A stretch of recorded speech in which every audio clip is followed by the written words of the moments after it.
Nagbibigay po kami sa TV. Nagmula po ako sa maliit hanggang po sa palaki ng palaki. Pag nagbalik po ang Lord, higit po sa aking inaasahan. Naligtas po yung aking mga magulang, mga kamag-anakan, mga kapatid, sa blessing.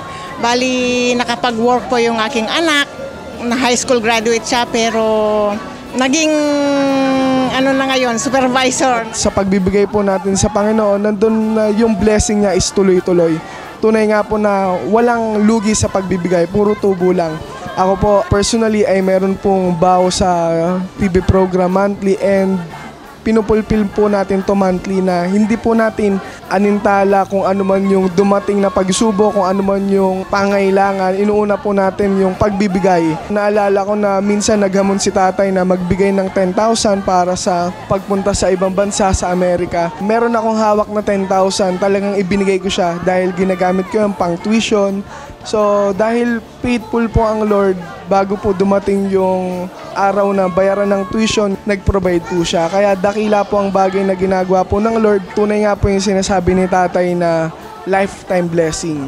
Lifetime blessing po natin is una yung nakagraduate tayo as cum laude and last 2010, nag-take po tayo ng board exam at dakila po yung ginawa ng Lord. Hindi lang po tayo basta nag-top sa board exam, kundi yung favor is ibinigay niya po. Andun na ipinakilala niya po tayo. Andun na minsan lumalabas yung advertisement ng school natin, so kasama po tayo. Dahil dun sa patuloy po na pagbibigay, after po na makagraduate sa school, binigyan po tayo agad ng Lord ng trabaho na stable.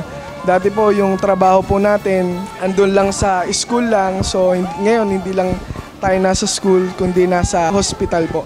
Andun yung meron din po tayong lecture sa iba't ibang provinces at minsan sa review center na talagang pinagpala po tayo. Huwag po tayong tumigil sa pagbibigay. Yamang ito lang po ang susi ng tagumpay ng biyaya at pagpapala. Sa ating pong pagbibigay, hindi lang po kaligtasan ng ibang kaluluwa, kundi personally kaligtasan po natin at ng ating pong buong sambahayan.